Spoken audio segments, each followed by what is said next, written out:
Good morning বন্ধুরা, তোমরা সবাই কেমন আছো? আশা করি ভালো আছো। তোমাদের আশীর্বাদে আমি ভালো আছি এবং আমাদের পরিবারের সবাই ভালো আছে। তো এখন থেকে ব্লগটা শুরু করলাম। তো আমার বাড়ির সমস্ত কাজকর্ম হয়ে গেছে, করে চা খাওয়া হয়ে গেছে। চা খেয়ে আজকে আর কোনো সবজি কাটা নেই, কারণ হচ্ছে আজকে কোনো সবজিই নেই। আজকে তো মঙ্গলবার, আজকে তোমাদের নিরামিষ। তো সবজিওয়ালা আসবে, তারপরে কি রান্নাবাড়ি হয়। আর এখন হচ্ছে আমি করব গাছে জল দিব, গাছে জল দিয়ে তারপরে আবার বিকিকে ডাকবো। এখন ঘড়িতে 8টা বাজছে, ওকে 8টার দিকে ডাকতে বলেছে, কারণ ওর মালিকের ওখানে একটু কাজ আছে, জন্য আগে যেতে হবে আজকে। তো যাই, এখন গাছে জলটা দিয়ে নিই।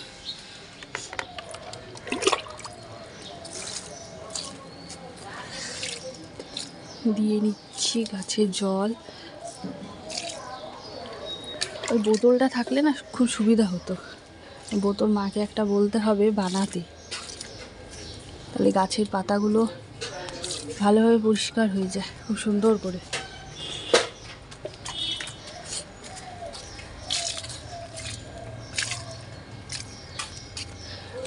ওই উপর দিয়ে ছিটিয়ে দিতে হবে হালকা করে। বিকি হচ্ছে চা খেয়ে বেরিয়ে পড়লো, আর এদিকে হচ্ছে আমি এখন বিছানাটা তুলে নেব। তো দেখো, এই যে দিদিদের ঘরের এই যে জানলা দিয়ে আমি আর দিদি প্রথমে এসেছিল, দিদি দেখছে, তারপরে আমি দিদিদের জানলা দিয়ে এসে দেখো না এদিকে কত লাউ ধরেছে। এই যে একটা, এই যে একটা, আর হচ্ছে ওই যে ওই কোনাতে একটা আছে, আর একটা এই যে দেখতে পাচ্ছ, এই যে এই যে আর একটা হচ্ছে ওই পাশে আছে। দেখো আমরা কোথায় উঠেছি, দেখো দেখে একদম খুব মজা পাচ্ছি।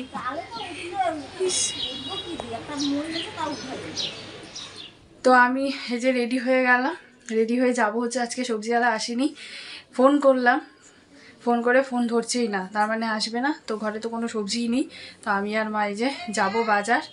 তো বাজার যাওয়ার আগে তারপরে হচ্ছে দিদি হচ্ছে মানে কয়েকদিন থেকে ভাবছে দিদিদের ওই জানলা দিয়ে ওই মানে ওদের যে পাঁচিলটা আছে ওটাতে দেখা যায়। তো ওই দেখে দিদি হচ্ছে চিল্লাচ্ছে, দেখো মা কত লাভ হয়েছে। আর আমিও আর কি খুশির চেটে ওদিক দিয়ে আমিও ঢুকে পড়েছি, ঢুকে কত সুন্দর লাগছে। কিন্তু লাউগুলো আরটু হবে, তারপরে পারতে হবে। তো যাই, এখন আর বেশি দেরি করবো না, এখন যাই বাজার কি মা আনে, আবার ফুলও আনতে লাগবে, আজকে তো মঙ্গলবার, লাড্ডু আনতে লাগবে। তো যাই বাজার, যাই বাজার থেকে কি আসি তোমাদেরকেও নিয়ে যাই, তারপরে রান্নাবাড়ি শুরু। যাই।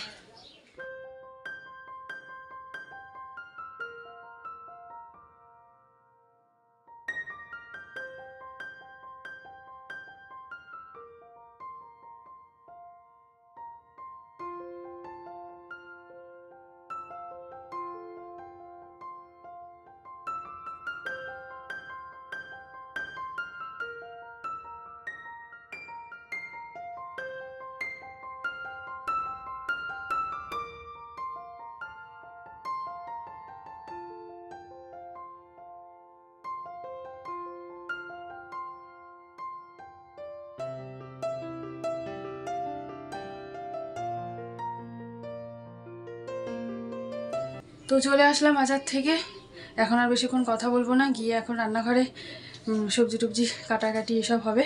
তো যাই, পরে তোমাদের সাথে আবার কথা বলতে আসছি।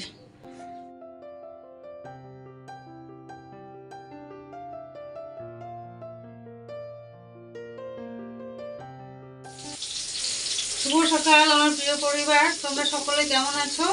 আশা করি ভালো আছো, আর তোমাদের আশীর্বাদে আমরাও ভালো আছি।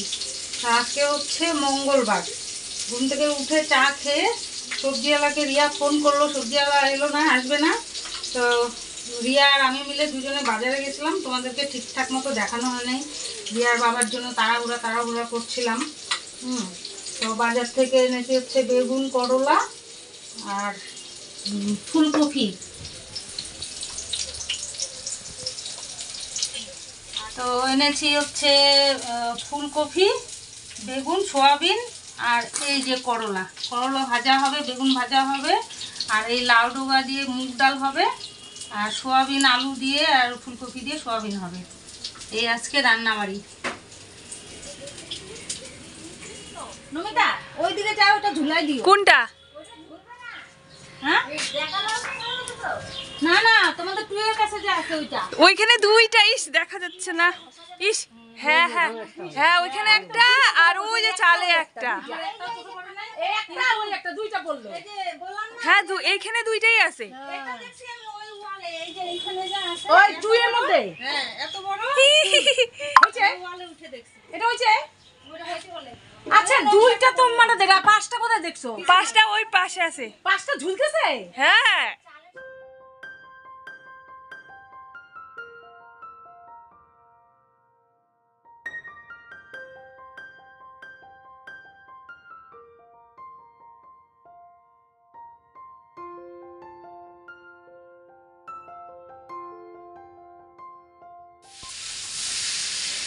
তো বন্ধুরা আমার রান্না মোটামুটি হয়ে গেছে। সোয়াবিন আলুর তরকারিটা হলেই হয়ে যায়, মশলা টশলা দেওয়া হয়ে গেছে। তখন সামান্য একটু জল দিয়ে দিব, হয়ে যাবে। ডাল হয়েছে, বেগুন ভাজা হয়েছে, আর সোয়াবিনের তরকারি করলেই হয়ে যাবে। ওদিকে মার রান্না হয়ে গেছে, তার মাঝখানে হচ্ছে আমি ওই রান্নাঘর পরিষ্কার করে নিলাম, কারণ আজকে রান্নার শ্যুট আছে। তো ভাবলাম মা রান্না করতে করতে তাহলে ততক্ষণে আমি ওটা করিনি, তাহলে শুকিয়ে যাবে। অবশ্য রোদ উঠেছে, শুকিয়েই যাচ্ছে আর কি। যেদিন মানে বৃষ্টি থাকে ওদিন মানে শুকাতে একটু টাইম লাগে। তো এখন যেহেতু রোদ উঠেছে, তা আমি ভাবলাম যে আবার পরে করতে হবে, তো বেকার এখন বসেই থাকবে, এখন তার কোনো কাজ ছিল না, তো তাহলে ততক্ষণে আমি মুছেই নিই। তো ওটা করে এসে তারপরে এই যে এখানে ঘরে এসে একটুখানি বসে তারপরে হচ্ছে বাদবাকি এখন কাজ করব। রান্নাঘর, তারপরে বড় ঘর সব পরিষ্কার করে তারপরে স্নান করে তারপরে পূজাতে বসবো।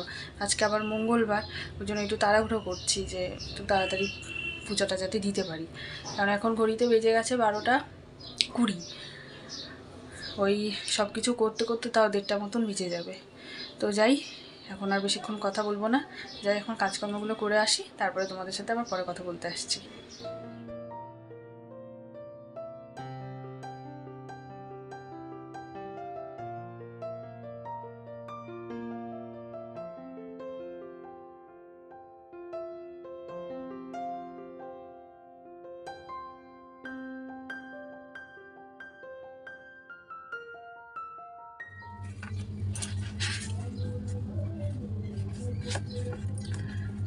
শ্রী হনুমান চালিশা দোহা শ্রী গুরু চরণ জয়জন যেমন মুখোশধারী ঘটন রঘুপর বিমর্যস্য তার পঞ্চারী বুদ্ধি তনু জানিক সমুদ্র পবন কুমার বলবুদ্ধি রীতাময়ী হর কলিশ বিকার চোপায় জয় হনুমান জ্ঞান গুণ সাগর চর্ক বিসিংহ লঘুজাগর রামদূত অতিরিক্ত করেন ধামা অঙ্গজনী পুত্র বাবন সুত নামা মহল বিক্রম বজ্রঙ্গী কমিতি নিবেশ সমিতি কি সঙ্গী কঞ্চল বরণ পিলা সুবিশা কানন কুণ্ডল কুঞ্জিত কেশা হাত পঞ্চ ধরেজ ধ্বজ বিরাজ কাঁথে মুজে জলীয় সাজে শঙ্কর শোভন কেশরী নন তেজ প্রতামহ যোগবন্ধন বিদ্যাবান গণী অতি চতুর রাম কাজ করি প্রভু আত প্রভু 14 শনি প্রভু রসিয়া রামলক্ষ্মণ সীতামন বসিয়া শকুট উদ্দরী সেই দিঘাবা বিকুট উদ্দশী লঙ্ক চড়াবা ভীম রুদ্র রসু সংহারে রামচন্দ্র কে কাজ সবার লালয় সহজম লক্ষণ জয়া থিরুকবি অরিসুরায় রঘুপতি কিনিভি বহৎ বরং তুমবি ভরতী সম ভাই সহস্পতম তোমার তো অশোক আবি অশোক শ্রীপতি কণ্ঠ লগাবে সনকাতে মোহাম্মদী মনীষা নারক সাহর সই রয়েসা।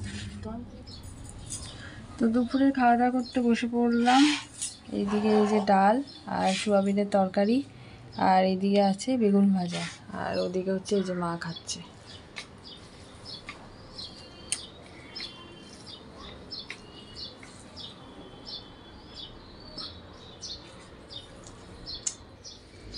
তো দেখো বন্ধুরা, আমার ছেলে আমাকে একটা জিনিস এনে দিয়েছে, ছোট ছেলে। কি এনে দিয়েছে বলো তো, দেখবে? এই যে মালিকের বাড়ি থেকে পেঁপের বিচি এনে দিয়েছে, বলে মা লাগাও। তো চলো এখন লাগিয়ে দেই, খাওয়া দাওয়া হয়ে গেছে স্নান পুজো করে, তাহলে এখন পেঁপের বিচিটা লাগিয়ে দিই। আসো, রোদ পড়ে না, হবে কি না।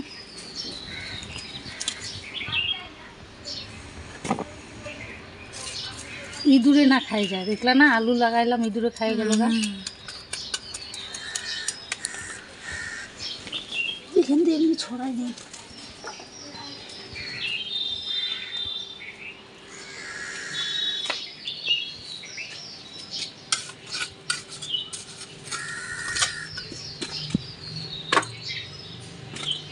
কত নিয়ে আসছে। তো এতগুলো বিচি কী করবো, যাই এই পাশটাতে একটু লাগাই দিই, যদি হয় সবারই হবে।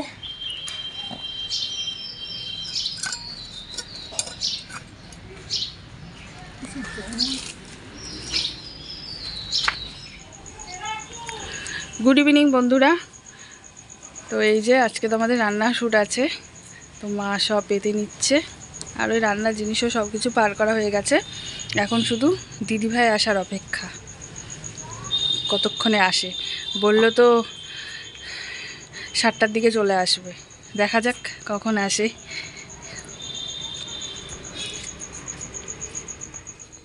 তো অনেক সময় পর কথা বলতে আসলাম, সেই দুপুরবেলা খাওয়ার সময় কথা বলেছিলাম, আর পেঁপে বীজ লাগানোর সময় কথা বলেছিলাম। তারপরে তো রিয়াই কথা বলেছে। তো রিয়া একটা কমেন্ট করে শোনালো আমাকে, নাম হচ্ছে বলবো, থাক নামটা বলবো না। তুমি আমার বোনের মতো হবে নাকি মেয়ের মতো হবে, মোবাইলে তো বয়স বোঝা যায় না। যেটা তুমি বলেছো, আমার ওখানে 2 লিটার দুধ ছিল, 4 প্যাকেট, তোমরা দেখেইছো কাটতে। ওগুলো হচ্ছে হাফ লিটারের প্যাকেট, তো 4 প্যাকেট ছিল 2 লিটার। আর গোবিন্দভোগ চাল ছিল হচ্ছে 200 গ্রাম। তো এটা আমরাও জানি যে 100 গ্রাম চালের জন্য 1 লিটার দুধ লাগে। আর দ্বিতীয়ত কথা হচ্ছে, আমাদের বাড়ির চাল ছিল, ছোটোবেলায় অনেক ছোট, মনে হয় আমার টুনির থেকেও কি ছোট, কি টুনির মতো এরকম হবে। তখন মার গায়ে গায়ে থাকতাম, তো তখন দেখতাম মাকে চালটা ঘি দিয়ে মেখে নিত। আর ওই নুনিয়া ধান আমাদের বাড়িতেই হতো। মা করতো কি, আগের দিনে তো পাটি পাওয়া যেত, তাল পাতার পাটি, ওগুলোর মধ্যে নুনিয়া ধান শুকাতো, ঝেড়ে ভালো করে ওটাকে মানে বাড়ির জন্য খুব সুন্দর করে পয় পরিষ্কার করে ঢেকিতে কুটে মা হাঁড়ির মধ্যে ভরে রাখতো।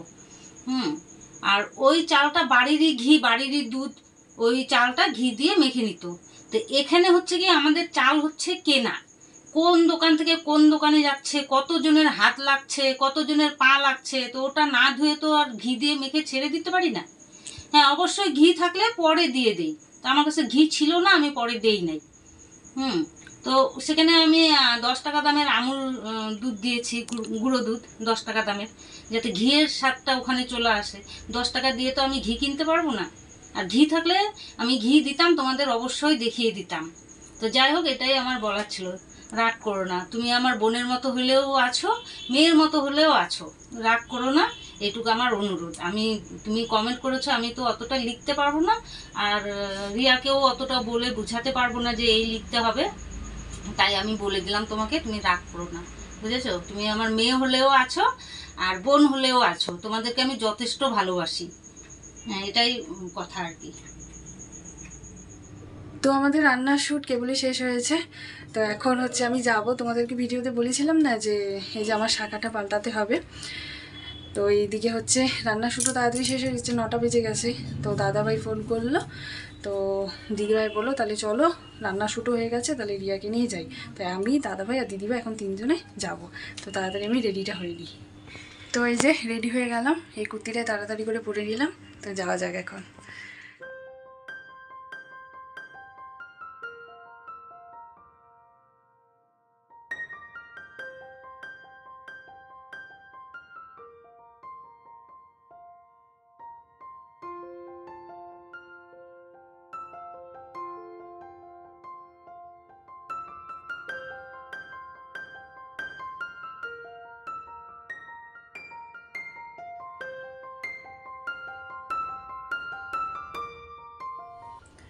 এসেছি, অনেকক্ষণ হয়েছে এসে, আবার ওখান থেকে শাখা পরে, তোমাদের শাখাটা একবার দেখিয়ে দিই। এই যে সুন্দর হয়েছে, কিন্তু এটা হচ্ছে দিদিভাই পছন্দ করে দিয়েছে।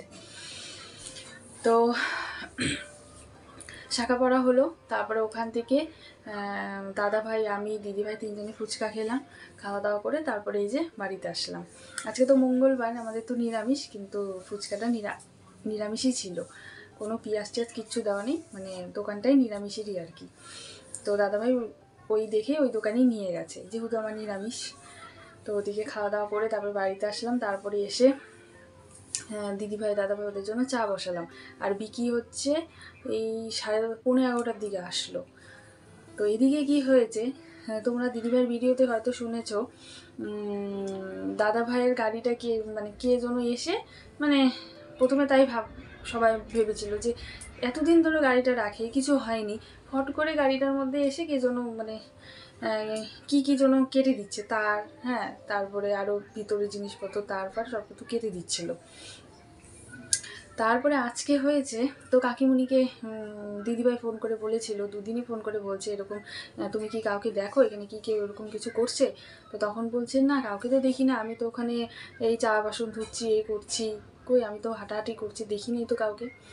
তো আজকে আমরা যখন আসলাম তারপর তো বাইকটা বাইরেই ছিল, রাখার পরে তারপরে আমি মোটে দাদাভাইদেরকে চাটা দিব, তখনই কাকিমুনি ডাকছে ওই বুলটি দেখে যা ওই দেখ তোদের যে কুকুর আমাদের যে এখানে থাকে কালো কুকুরগুলো, ওই কালো কুকুর এসে নাম্বার প্লেটটা ওটা চাবাচ্ছে। তাহলে কে করছে? এটা কুকুর করছে। কেমন ভালো হয়েছে মানে। তারপরে বিকি ওই সময় এসেছে, বিকি তারপরে একটা পাথর দিয়ে ঢিল মেরেছে, ভালো করেছে। কারণ এরকম কেন, মানুষ ভালোবাসে ঠিক আছে, তাই বলে মানুষের আবার ক্ষতিও করবে এরকম করে, এটা তো ঠিক নয়। তারপরে দাদাভাই চাটা খেয়ে বেরিয়ে পড়লো, আর এই যে তারপরে দিদিভাইরাও চলে গেল, দিদিভাই গুটি ওরাও চলে গেল। তো চলো, তোমরা তো শাঁখাটা দেখলেই, ভালো হয়েছে কিন্তু খুব সুন্দর হয়েছে শাঁখাগুলো। তো চলো আজকে ভিডিওটা এখানেই শেষ করছি। তোমার সবাই ভালো থেকো, সুস্থ থেকো। আবার আগামীকাল তোমাদের সাথে দেখা হচ্ছে নতুন একটা ভিডিওর সাথে। আশা করি আজকের ভিডিওটা তোমাদের ভালো লাগবে, আর যদি ভালো লাগে লাইক ও শেয়ার করে দিও। আজকের জন্য টাটা, গুড নাইট, তোমার সবাই ভালো।